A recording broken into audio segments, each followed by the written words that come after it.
Bonjour les amis, j'espère que vous allez bien, que vous avez la pêche. On démarre la semaine avec un petit bain de sang sur les cryptos et je vais essayer dans cette vidéo de répondre à pas mal de choses. Premièrement, est-ce que ce n'est que le début d'un scénario catastrophe qui va se révéler encore plus brutal, que ce soit sur les cryptos ou sur les actions?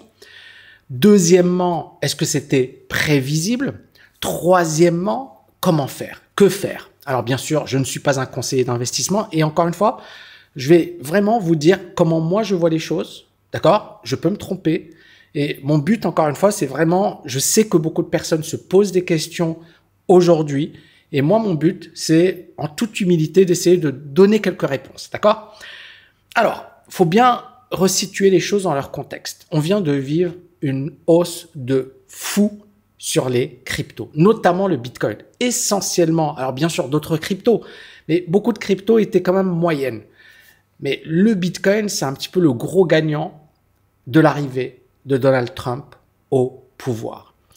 Et quand Donald Trump est arrivé au pouvoir, tous les investisseurs en crypto se sont dit, ça y est, le bull run, il est là, ça va exploser à la hausse, et tout est présent pour qu'on ait véritablement une explosion haussière. Et dans les faits, ils avaient raison. Moi-même, quand Trump est arrivé, il a commencé à dire on va accumuler des réserves de Bitcoin, on va devenir le plus grand détenteur de Bitcoin au monde, je vais être le président de la crypto, etc. Je me suis dit, bon, président des États-Unis, la première puissance économique mondiale, tu peux pas aller contre. Ça y est, c'est bon, c'est-à-dire bull run. Donc, il faut pas aller contre la tendance.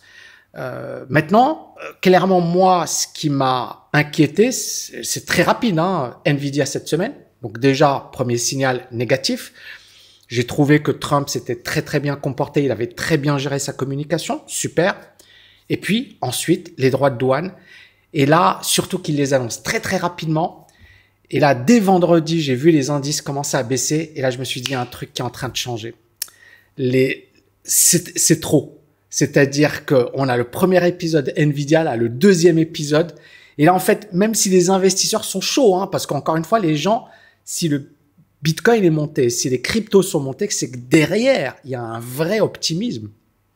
Il y a véritablement un vrai courant acheteur. Et même les institutionnels. C'est pas que des petits particuliers aujourd'hui. Là, on parle de BlackRock, on parle des gros institutionnels. Donc, ça a changé. La donne a changé. Mais encore une fois, ça ne veut rien dire.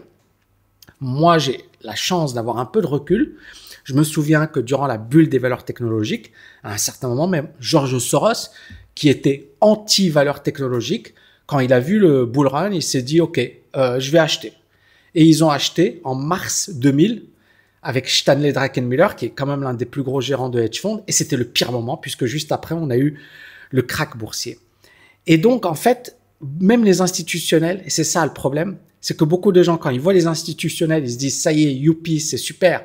Parce que les institutionnels, effectivement, font le marché, je suis d'accord, mais parfois les institutionnels sont également des moutons et ils arrivent également au pire moment. Donc, rappelez-vous, investiture de Donald Trump, il y a une soirée spéciale crypto avec Michael Saylor, avec tous les punks de la crypto, et tout le monde se dit « c'est magnifique, c'est extra, c'est génial », etc.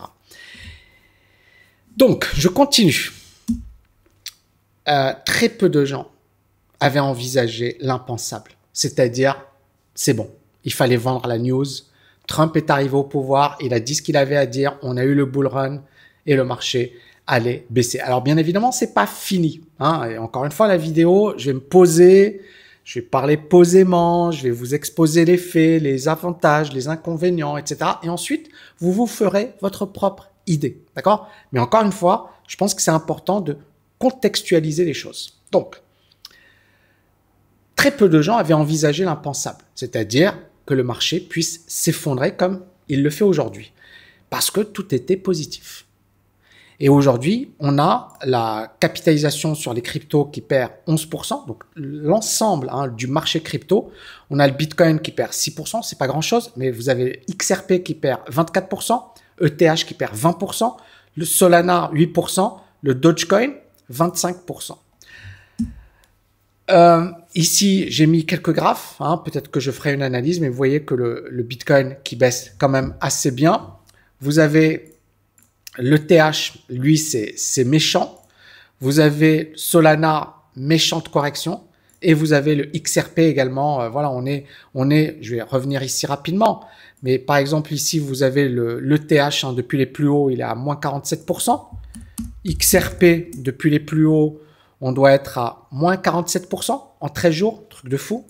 Ensuite, on a dit Solana, on doit être, depuis les plus hauts, hein, moins 40%. Sachant que, regardez ici.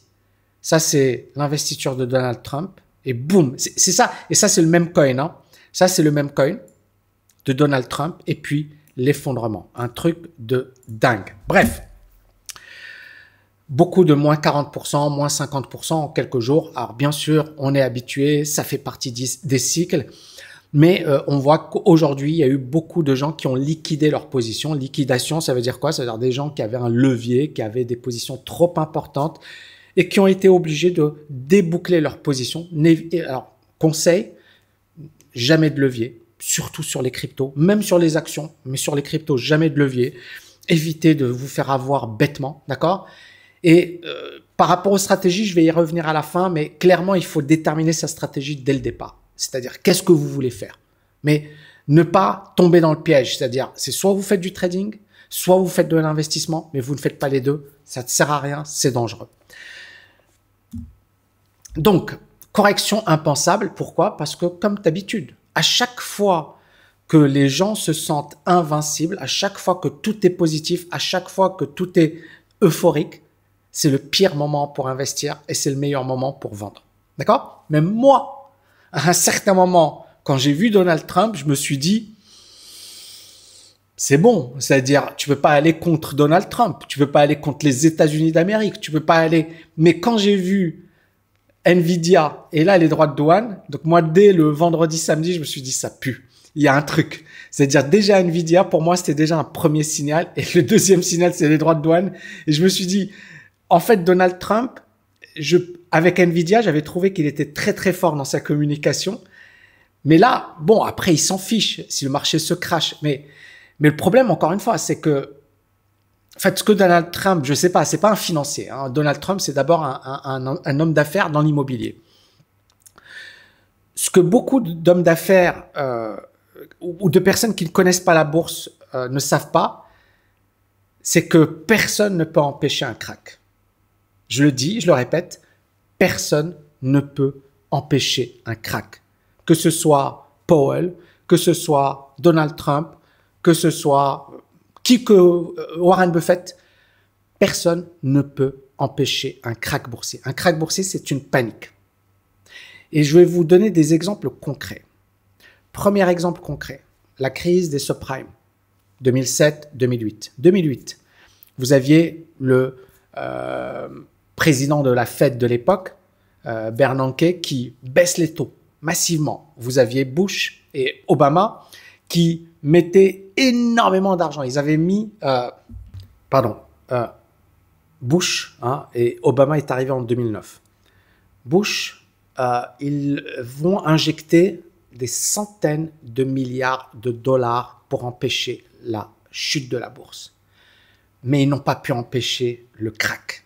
2008, terrible crack, terrible. Vous aviez des banques qui s'étaient littéralement effondrées. Je vais revenir dessus, mais on va prendre Citigroup. Regardez, ça c'était 2008. C'est passé de 560 dollars à 9,83 $. Vous imaginez, la valeur, elle a été divisée par 50. On prend, je sais pas moi, Goldman Sachs, toutes les banques se sont effondrées.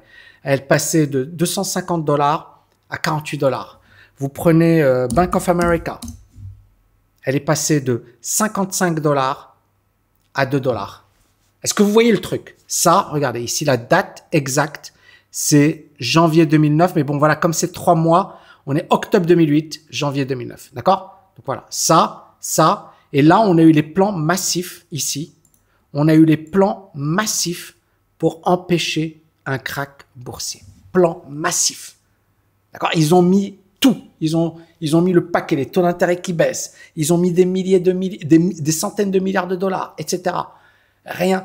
Et le prochain épisode, ça va être le Covid, où là, ils se sont lâchés. Là, durant le Covid, ça a été du jamais vu dans l'histoire. Et ça, c'était particulier, parce que le Covid, ils ont empêché, d'accord? Ils ont empêché le crack. Mais est-ce qu'ils peuvent le refaire aujourd'hui? Non, c'est bon. C'est-à-dire là, les dettes sont très, ou alors peut-être, d'accord? Encore une fois, tout est possible. Tout est possible. Mais là, je pense que le Covid, c'était vraiment, allez, on y va, on met tout. On met tout ce qu'on a. Mais là, les États-Unis, ils ont une dette supérieure à 100%. Voilà, c'est trop. On peut pas faire plus. Donc, on en revient à des banques centrales. Donc, à l'époque Bush, et Obama a suivi en 2009. Des banques centrales complètement impuissantes et qui n'ont pas pu empêcher la baisse. Et donc, le problème de Trump, c'est qu'il pense qu'il est au-dessus de ça. Et le problème, c'est que si la machine financière s'emballe, si la psychologie dominante est à la baisse, on peut avoir un phénomène de panique généralisé. Et encore une fois, je ne sais pas de vous faire peur. C'est l'histoire, c'est en ce qui me concerne, ma modeste expérience qui m'a prouvé que c'était le cas. C'est-à-dire, quand vous avez un mouvement puissant à la baisse, personne ne peut l'arrêter. J'ai parlé d'ailleurs dans mon bouquin L'art du trading, je reprends le crack de mars 2000. Et pendant cette période, entre 2000 et 2003, Alan Greenspan, à l'époque, président de la Fed, va baisser les taux d'intérêt à plusieurs reprises. Et à chaque fois, vous avez une petite réaction et le marché qui repart à la baisse. Une petite réaction et le marché. Et en fait, la psychologie des opérateurs était clairement baissière à l'époque. Donc, le problème de beaucoup de personnes, c'est que quand on est dans un marché haussier, tout le monde est euphorique, tout le monde se sent invincible et personne ne voit le risque.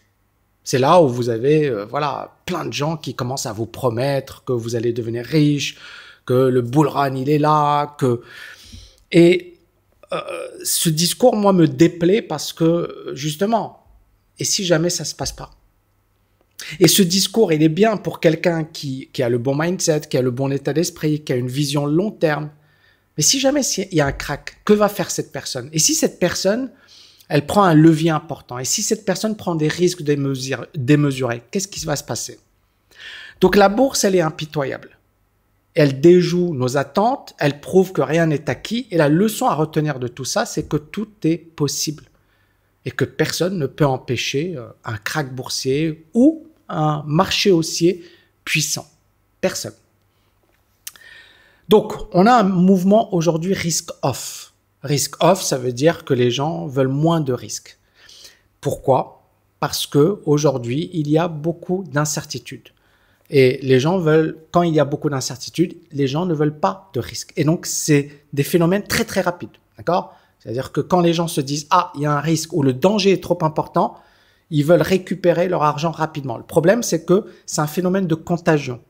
Tout le monde fait la même chose au même moment et ça va très, très vite. Et aujourd'hui, on est dans une période d'incertitude croissante. Et ça a un impact sur les cryptos, mais ça a également un impact sur les actions. Alors, les tarifs douaniers, j'en ai parlé dans ma vidéo d'hier, je ne vais pas répéter ce que j'avais déjà dit, mais les droits de douane de 25% sur des pays comme le Canada, le Mexique et 10% sur la Chine, clairement, ça a été très, très mal pris par les marchés et ça a eu un impact direct sur les cryptos. On va voir ce que ça va donner aujourd'hui en bourse, mais probablement que ça va morfler également en bourse.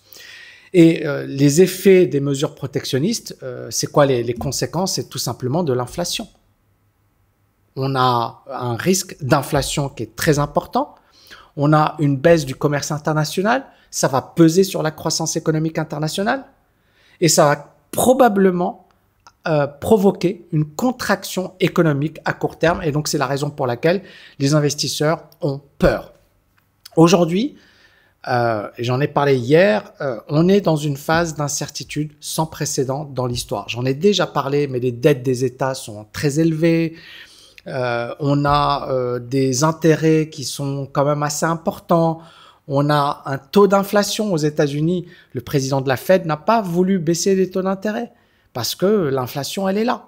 Et le président de la Fed sait que si l'inflation dérape, eh bien, ça risque d'être catastrophique, surtout avec les niveaux de la dette américaine actuelle.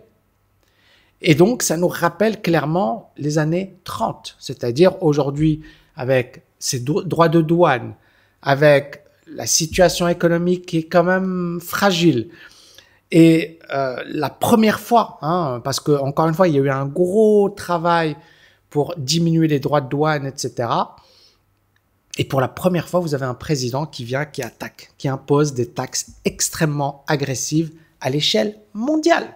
Pas à l'échelle, pas au niveau d'un pays. Non, non, non. Les États-Unis, ils ont imposé sur le Canada, le Mexique, la Chine, l'Europe arrive dans pas longtemps, etc. Et ça plonge le monde dans l'incertitude. Deuxième point, clairement, ça crée une désillusion parce que beaucoup d'investisseurs attendaient énormément. On a vu le marché partir, bien évidemment, et là, le marché s'effondrait. Ici, je vais essayer de conclure et je vais essayer de vous donner un avis neutre sur la question. Beaucoup de gens confondent deux dimensions, trading et investissement. Le trading, c'est de la spéculation. Je vais vous montrer un exemple, d'accord? Ici, par exemple, on va prendre XRP et on va mettre, donc là, on va mettre du 130 minutes et là, on a du daily, d'accord? Clairement, le but ici, quand vous avez un truc qui, là, ça, c'est du trading, d'accord? Un investisseur, c'est quelqu'un qui va se dire, tiens, c'est sympa, je vais mettre une couche. Puis si ça continue de baisser, tiens, je vais mettre une couche. Et puis si ça continue de baisser, tiens, je vais mettre une couche. Ça, c'est un investisseur. Parce qu'il ne sait pas quel est le point bas. Personne ne le sait. Mais sa conviction, c'est que la valeur de XRP, c'est pas 3 $, c'est pas 4 $, mais c'est 10 $. Est-ce que vous voyez la différence? Donc, un investisseur, son mindset, c'est pas de dire « Ah, ça a baissé, c'est pourri, oh là là, je vends ». Non, ça a baissé, c'est génial, c'est peut-être une opportunité. Et attention, je ne dis pas ça pour Ripple. Je dis ça en général. Un investisseur, le mindset d'un investisseur, c'est quand ça baisse, c'est génial. Un trader, ça n'a rien à voir. Un trader, il veut vendre ici et il va racheter ici. D'accord? Et là, il ne va pas acheter parce que là, on n'est pas en mode, voilà, les signaux ne sont pas encore positifs. Par exemple, si je vais aller sur un graphique 65 minutes, c'est encore vendeur. Donc, bien évidemment, ça, c'est vraiment du scalping. C'est vraiment du trading rapide. D'accord? Mais il va attendre, par exemple, des configurations plus claires, plus certaines. Donc, première chose, vous devez savoir ce que vous êtes. Est-ce que vous êtes un investisseur ou vous êtes un trader? Si vous me dites, Tammy, je suis les deux, ok, très bien. Bah, dans ce cas, deux comptes différents. Un compte investissement où à chaque fois que ça se casse la figure, je renforce, puis je ferme les yeux et j'attends 2 ans, 3 ans, 4 ans, 5 ans. Et peut-être que mon raisonnement sera bon et confirmé par les faits. Mais, encore une fois, il faut avoir une conviction. C'est-à-dire que vous devez être convaincu que le raisonnement est bon. Vous devez être convaincu que l'actif est sous-évalué. Alors, avec les cryptos, clairement, on se base sur une croyance, notamment le Bitcoin, on se base sur le phénomène de rareté, d'accord? Sur les actions, vous allez avoir des indicateurs qui vont vous déterminer la valeur fondamentale, qui vont vous dire, tiens, cette action, elle vaut 100, d'accord? Beaucoup de gens, quand le titre il a 80, ils vont se dire, oh là là, c'est catastrophique. Un investisseur, il va se dire, youpi, c'est génial. Tiens, 70, youpi, magnifique. Tiens, 60, youpi, c'est génial. Pourquoi? Parce que pour l'investisseur, là, eh ben, il achète en dessous de la valeur. Parce que lui, le but de son investisseur, c'est quoi? C'est que ça revienne vers les 100. Ce qu'il considère comme étant la vraie valeur, la valeur fondamentale. Donc, vous voyez, c'est deux mindsets différents. Le trader, lui, par contre, il va se dire, OK, ça a baissé, ça pue, d'accord? Je vais attendre ou alors je vais être plutôt vendeur. Et puis, il y a un mélange des deux. Moi, c'est ce que voilà, j'aime beaucoup le mélange des deux approches. C'est-à-dire l'analyse fondamentale va me permettre de déterminer si l'actif il est sous-évalué, donc si c'est intéressant à acheter. Par exemple, Nvidia en 2023, alors on va revenir ici sur un graphique weekly. Ici, vous voyez là, c'était sous-évalué. Et donc, le but sur Nvidia, qui était sous-évalué ici, c'était quoi?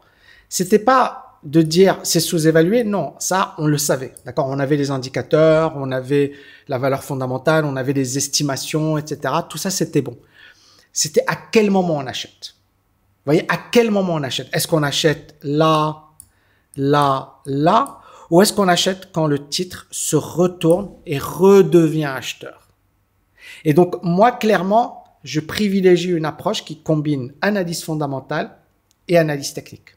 D'accord? Donc, par exemple, ici, je vais éviter d'acheter. Ici, je vais éviter d'acheter. Ici, je vais éviter d'acheter.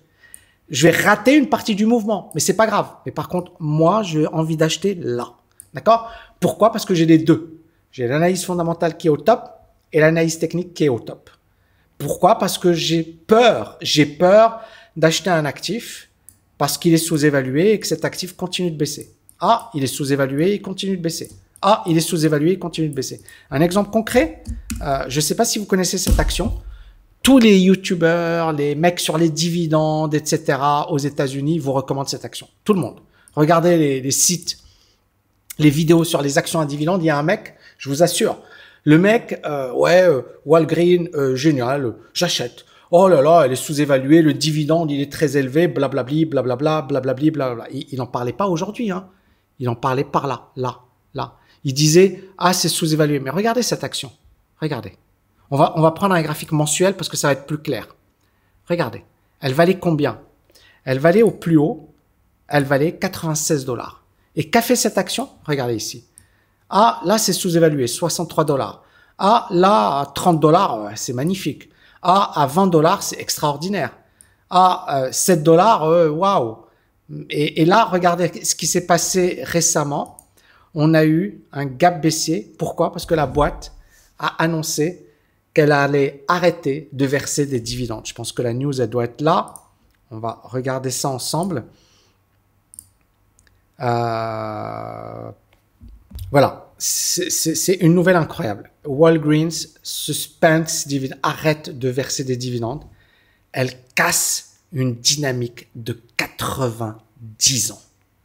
Donc tous les mecs, et encore une fois, moi j'aime beaucoup les actions à dividendes, mais je préfère acheter une action à dividendes avec laquelle il y a de l'analyse technique. D'accord? 90 ans que cette boîte verse des dividendes. Mais quand on regarde le graphe, qu'est-ce qu'on voit sur Walgreens? On voit que techniquement, c'est catastrophique. C'est catastrophique. D'accord? Ça, c'est catastrophique. Et c'est là où vous devez vraiment avoir le mindset, c'est-à-dire, il n'y a pas de certitude. Quelle est votre méthode? Quel est votre mindset? Comment vous allez travailler les marchés? N'écoutez personne. Pas Tammy Cabage, pas Kiko, personne. Personne, personne, personne. Parce que c'est votre argent. D'accord? Vous devez écouter personne. Et à un certain moment, vous devez être capable de prendre vos propres décisions. Pourquoi j'achète? Pourquoi j'investis? Parce que tout le monde va vous dire quelque chose. Tout le monde va vous amener un argument. Et va essayer de vous convaincre. Mais en fait, vous ne devez pas tomber dans le piège des opinions. Vous devez avoir votre propre avis. Donc, Walgreens, moi je vous dis, regardez, tapez Walgreens sur YouTube. D'accord? Tapez Walgreens et regardez les vidéos des YouTubeurs américains. Regardez 2022, 2023. Les gars, ils disaient, il faut acheter, c'est super. Et c'est vrai, le yield, le rendement, il était important. Et là, ça y est, elle arrête. Et techniquement, on le voyait. Regardez, techniquement, l'action était pourrie, elle était vendeuse. Regardez, là, les indicateurs, le RSI, pour ceux qui suivent un peu, n'a jamais cassé la zone des 50%. Là, c'est l'indicateur super trend, il est vendeur. On est en dessous des moyennes mobiles, c'est vendeur. C'est vendeur. Fondamentalement, les gars, ils t'expliquaient que c'était génial, que 90 ans que la société verse des dividendes, qu'elle ne va pas s'arrêter. Eh bien, elle s'est arrêtée. Donc, comprenez bien, si une boîte aussi importante que Walgreens arrête et change la donne, bah, ça peut s'appliquer aux cryptos, ça peut s'appliquer aux actions, ça peut s'appliquer à n'importe quel actif. Donc, vous devez vraiment partir du principe que tout est possible en bourse, qu'il n'y a pas de certitude et que vous devez avoir votre propre méthode, d'accord? Et que vous devez déterminer, OK, qu'est-ce que je vais faire? Donc, je récapitule. Vous avez une grosse conviction sur les cryptos. Youpi. D'accord? Youpi. Vous avez une grosse conviction sur le Bitcoin. Vous pensez que c'est génial, que c'est magnifique, c'est la 7e merveille du monde. Je reviens ici dessus, sur un plan technique. Pour le moment, en ce qui me concerne, c'est pas vendeur. D'accord? Le Bitcoin n'est pas vendeur. Après, XRP, je prends le graphique daily. Hein. Je vais prendre ici daily. Alors, le XRP, par contre, ouais, ça joue avec les moyennes mobiles. Attention, hein. XRP, par contre, sur une base, je vais retirer, sur une base weekly, vous voyez, on est venu, on a tapé, on a rebondi, à suivre. D'accord? Vous prenez Solana. Ici, on joue, d'accord? On n'est pas, c'est pas catastrophique. En daily, vous voyez que c'est quand même chaotique en daily, mais en weekly, on n'est pas encore en mode vendeur. Bon, ok, très bien. Et pour moi, le mode vendeur, il va plus être, voilà, par là, 164, 155. C'est là où ça va puer. Et là, vous allez avoir des divergences. Vous voyez ici, grosse divergence. Et là, vous avez la divergence. Et là, ce sera validé. La divergence, ça sera validé. Ça voudra dire, OK, là, la correction risque d'être brutale. Mais on a de la marge. C'est-à-dire, le truc, il peut jouer avec vos nerfs. Vous pouvez avoir ça, ça, ça, ça. Et ça peut soit casser, soit repartir à la hausse. Et la personne qui va me dire, oui, mais Tammy, il faut savoir, j'en sais rien, les amis. Si toi, tu sais, je suis très content. Pourtant, moi, j'en sais rien. Voilà, j'en sais rien. Mais moi, j'ai ma stratégie. Donc, par exemple, là, je suis pas en mode panique, mais je suis pas en mode non plus euphorique. Pourquoi? Parce que clairement, il y a une divergence, on a une grosse consolidation et le fondamental n'est pas bon avec Trump, etc. Donc, on va vivre une semaine d'incertitude. Donc, il va falloir être très prudent. Donc, à partir de là, vous devez vraiment élaborer votre propre stratégie. J'étais un petit peu long, les amis. Mais je sais que beaucoup de personnes se posent ces questions. Je le sais. C'est pour ça que j'ai voulu faire une vidéo posée dans laquelle voilà, j'essaie d'exprimer de manière claire comment vous devez réfléchir. Ce ne sont pas des conseils financiers. Bien évidemment, chacun fait ce qu'il a envie de faire. Mais j'ai juste envie de vous montrer que si vous êtes clair dans votre esprit, vous allez moins paniquer et vous allez moins stresser. Si vous n'avez pas de stratégie dès le départ, si vous ne savez pas où vous allez, si vous ne savez pas ce que vous faites, vous allez mal le vivre et vous allez stresser en permanence et ça risque de vous être fatal parce que vous allez prendre les mauvaises décisions au mauvais moment. Donc, bien déterminer. Est-ce que vous êtes un investisseur? Est-ce que vous êtes un trader? Est-ce que vous êtes un mélange des deux? Est-ce que vous ne faites que du fondamental? J'ai une conviction, je tiens ma position, je m'en fiche. Est-ce que vous faites du fondamental et du technique, c'est-à-dire je vais évaluer si l'actif est bon sur un plan fondamental et je vais essayer d'avoir de l'analyse technique pour avoir un bon timing à long terme, d'accord? Donc, on va plus être sur des unités de temps longues, genre du weekly. Est-ce que vous faites du swing trading? Auquel cas, vous allez essayer de jouer des mouvements rapides à la hausse ou à la baisse. Par exemple, sur XRP, on revient rapidement. XRP, voilà, ça, c'est un super mouvement de swing. Et c'est bon, tu n'as pas besoin d'être dedans. Aujourd'hui, tu sors. Et là, tu attends. Parce que là, on a une grosse zone de résistance. Le truc qui corrige fortement, tu attends. Mais ça, tu as déjà fait un magnifique mouvement. Pourquoi te casser la tête? Par exemple, on prend des actions US. Il y avait de très, très belles actions. GEV. Elle était magnifique, cette action. Regardez, tac, ça consolide ici. Ça repart, ici ça repart à la hausse, puis là, on a eu le gap, ok. Il y a eu cette action CLS, Celestica, magnifique également. Mais là, vous voyez la volatilité, là c'est chaud là. Hein. Et aujourd'hui, je pense que ça va ouvrir à la baisse. Mais le meilleur moment pour se positionner, c'était par là. Et c'était entre 63 $, d'accord, sur un plan technique, à 111 $, elle nous fait du 100%. Et là, pour moi, c'est chaotique. On attend d'avoir quelque chose de clair. Donc, vous voyez que chaque style, il y a des techniques, il y a des règles que vous devez respecter. Et c'est ça ce qui va vous permettre justement d'aller de l'avant. Et pour ceux que ça intéresse, bien évidemment, un peu de pub, vous pouvez aller rejoindre nos programmes. Un petit récap TKL LFA, donc c'est vraiment un programme d'investissement plus passif, d'accord, plus long terme, etc., plus à base d'ETF. Et bien évidemment, c'est un programme très très complet qui porte pas seulement sur les ETF ou sur l'investissement passif en bourse, mais également il y a de l'immobilier, il y a des cryptos, il y a plein de choses. Ensuite, vous avez Swing Trading Mastery où là, on passe à un niveau supérieur en matière d'investissement. Et là, c'est quand même du swing trading. Il y a de l'analyse fondamentale et de l'analyse technique. On combine les deux et on essaie de repérer les pépites. Un peu XRP, le mouvement, ça c'est du swing trading.